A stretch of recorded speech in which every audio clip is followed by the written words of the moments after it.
Now it's my absolute pleasure to invite Erin Henry, Senior Director for Natural Resources and Sustainable Policy with the Canadian Chamber of Commerce.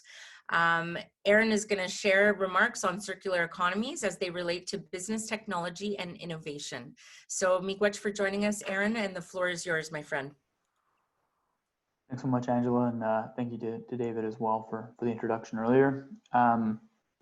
As said, I'm Erin Henry, Senior Director of Natural Resource Sustainable Growth, Canadian Chamber of Commerce. I'm coming to you from Ottawa on what is the traditional territory of the Algonquin people, which remains unceded.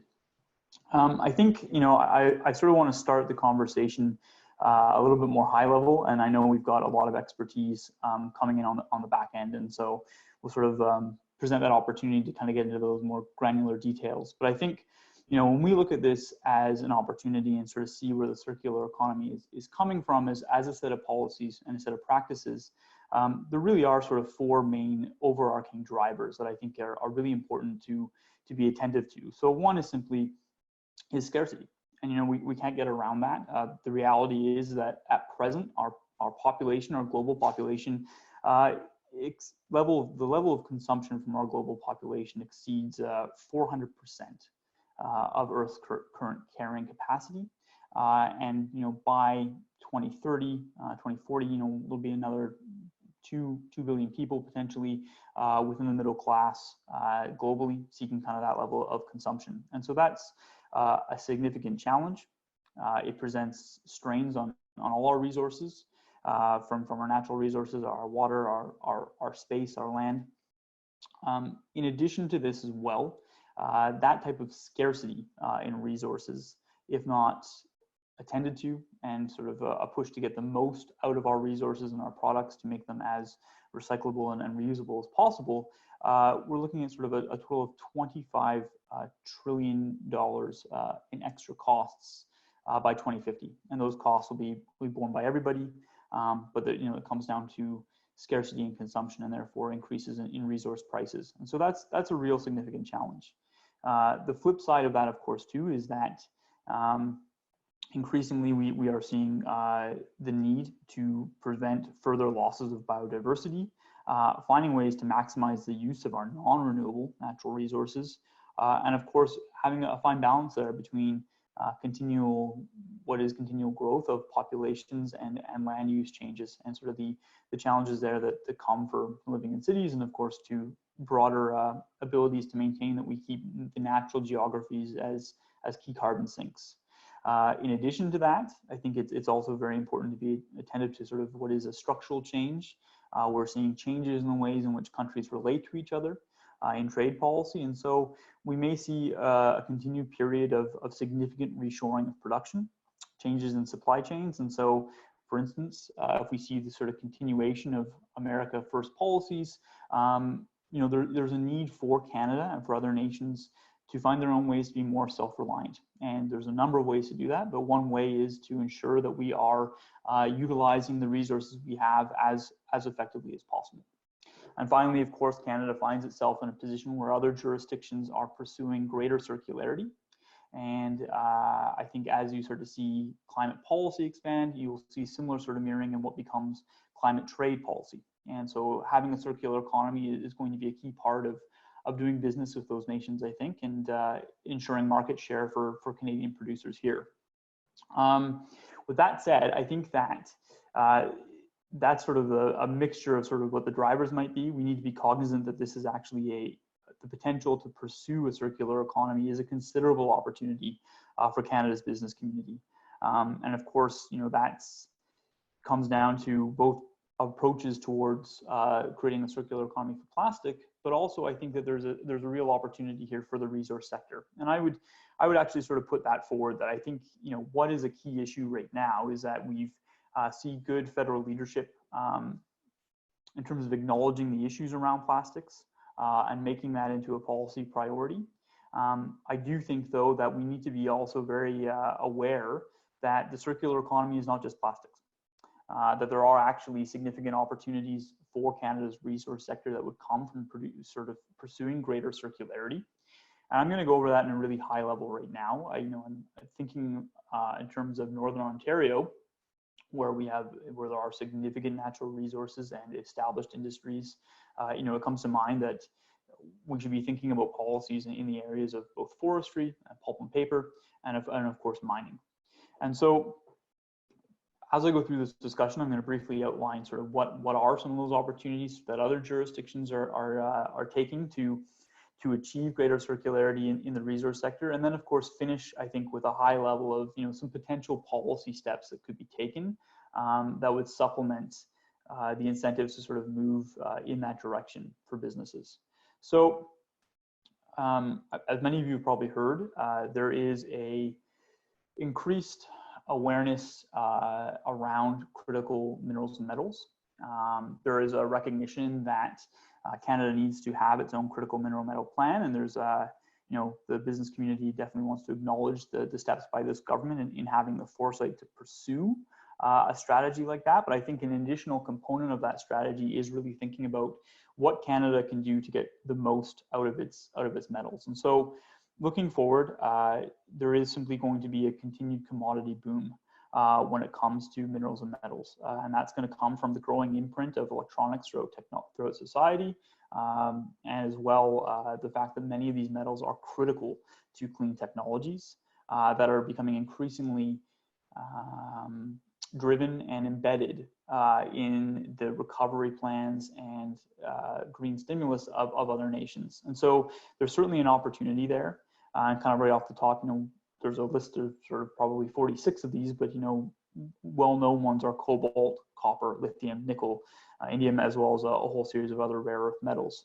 The reality is that we need to think about both ways in which Canada can achieve access in those markets, but also thinking about, are there some ways in which we can start to utilize the resources and the mines that we already have to start to fill that demand.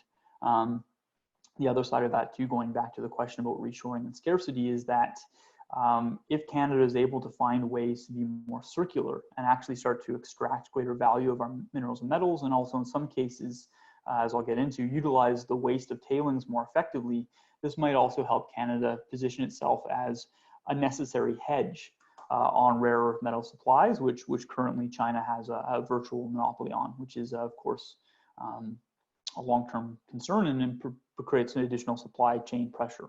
So one thing that comes to mind is that we need to be mindful that there's all these opportunities in terms of the mining sector, but also recognizing that continual expansion of that sector is incredibly costly. And so I think that we need to think through both the fact that we do need to continue to open new mines and seek that development, but doing so for many producers can cost hundreds of millions of dollars, excluding exploration costs, and are also subject to increased regulatory challenges as well, which are can be a challenge to attract the needed investment for a lot of these operations. And so, well, I think we need to make sure that we are able to address that upstream demand to get more minerals and metals. There is a circular economy solution here as well, and that really involves thinking through how we can both utilize the tailings of existing operations more effectively, but also, and this I think is really quite critical, is potentially actually rehabilitating abandoned mines in terms of actually going through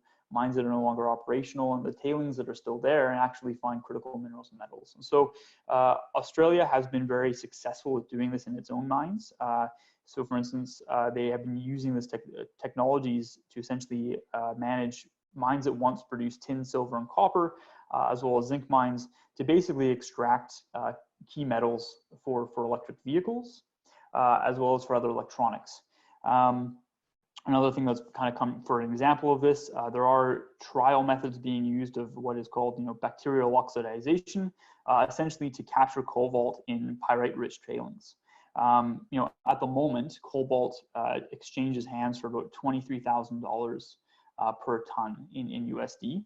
And so, of course, being able to apply that technology effectively is a significant advantage. It allows for what otherwise is a latent waste product to be captured and sold through supply chains, and it also contributes to the management of those waste tailings that do come off operations. And so that is a significant there's significant potential there. We're also sort of seeing increased filtration technologies being utilized to essentially source some of the minerals that are critical for lithium batteries. So again, there are opportunities there. Other jurisdictions are starting to utilize those, and there's a real nice combination between both getting the most out of current assets and assets that may be open in the future, while also doing our best to recognize that there is still value to be found and resources to be fully utilized for mines that may be dormant or no longer active. The same side, there's a significant opportunity in the forestry sector. In reality, the forestry sector has been engaged in circular practices now for decades. This has been a result of sort of finding pulp and paper mills that have been incredibly innovative over the last basically 3 decades since the 80s to grapple with what has been changing global markets. And so there's been an awful lot of efforts and thought in sort of being able to reuse leftover wood fibers very successfully. So just as an example, already many pulp and paper mills have been basically capturing leftover wood fiber and using that to sell to the brick industry. And that basically allows for those products those industries to minimize their waste, to find ways to capture additional value. And to the point right now that basically of the fibers that are used in brick production, 30% of that is actually supplied by the pulp and paper industry.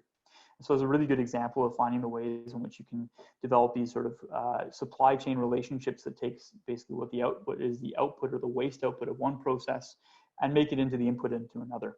On that point, there has been efforts made by this government to invest, I believe it's 28.5 million in Domtar in Sudbury to sort of allow that pulp and paper mill operation there to continue to develop new circular economy solutions, find paper-based solutions and alternatives to plastics, as well as to basically scale what has been a technology that's been in the wings for years now, which is cellulose nanocrystals, which is sort of a key ways in which you can utilize the leftover cellulose fibers to basically create a multi-purpose product that can sort of have applications across numerous industries.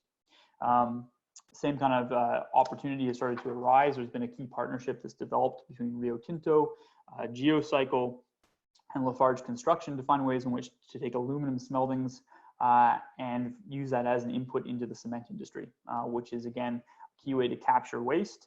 Another way to help the cement industry, which is emissions intensive, cut some of those emissions through incorporating an alternative approach. With all that said as well, I think that, and I think there's greater expertise on this panel for this point, but those are not only opportunities for the resource sector that I think we can continue to build upon and play with, but those are also opportunities that speak directly to changing workforces for the resource sector. And so the reality is, I think that we do see the resource sector itself as a key employer. It creates great jobs, and it's a really important sector to continue to grow and develop.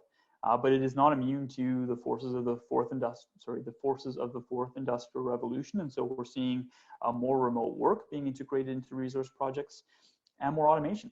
And so in some ways, if you can start to integrate circular solutions in ways that value that currently isn't being realized comes to be realized, you're not only creating more adjacent industries for that sector, but you're also helping to grow upstream work as well, because there's simply more value coming up from those upstream operations. And so I think that is a really key point. At the moment, the ILO is predicting that there will be 18 million jobs created by 2030 by circular economy solutions. And right now, if you were to look at the waste segment industry, that's probably 1,300 jobs in Ontario alone. But for economies of comparable size to Canada, there's been estimates that run up to about 500,000 jobs. I know I'm running out of time, so I'm going to really wrap this up quite quickly. So what are some of the policy drivers that can help us get there? I think that one key step is to really expand the definition of clean technologies and basically include technologies that create greater circularity in the reuse of products and materials to ensure that they're eligible for the same financing and tax deductions that are currently available to clean technologies from other sectors. In addition, there's probably some significant opportunities to explore cases where circular projects can pass the test of additionality and reduce emissions. And those should be written into Canada's offset protocols as they come out, simply because that creates a secondary business model, as well as improving the general access to offsets for all heavy and energy intensive industries. There's also probably a need to consider building more frameworks that allow for the recovery of our resource producers to ensure that those products can be returned. And there might even, for instance, be some room here to consider subsidies put in place for the recovery of per ton of materials. And that is an outcome-focused approach. It's an approach that could be in some ways similar to the ways in which the US has used the recovery of CO2 through carbon sequestration to advance carbon storage technologies. We could do the same thing in terms of actually having an approach that allows for recovered materials to be eligible for some sort of subsidy from government. So that's, again, the high level, the overview. I think there's people far more learned than me who will be able to probably drive home the finer points. Great. Thank you very much, Aaron. Appreciate the insights. A great contribution. I think we will hear, in fact, some of the more finer details about the mining sector from Peter, as well as the opportunities for innovation and research from John.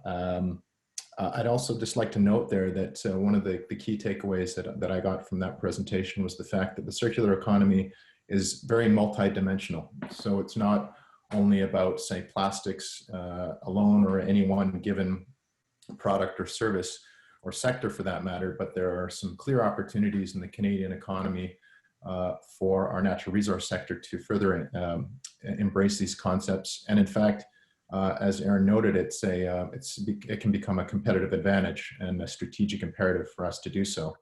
So a lot of key insights from Aaron's presentation. But one thing I'd like to note, as you'll see, I'm actually in my Montreal office here, and I'm flanked to my right by images of Bob Marley, and my left of images of Albert Einstein. So they're watching over us in this dialogue. And I think with the circular economy, it's not only about the strategic imperatives and carbon and plastic and recycling, but there's a significant human dimension to that. So I believe that we need to use our brains in order to figure out the technical solutions and the process adaptions and the strategies to transform our economy. But at the same time, we also have to think with our hearts and with compassion. And I think our next speaker will definitely highlight some of those points, which is the human dimension of the circular economy, and particularly as it relates to health.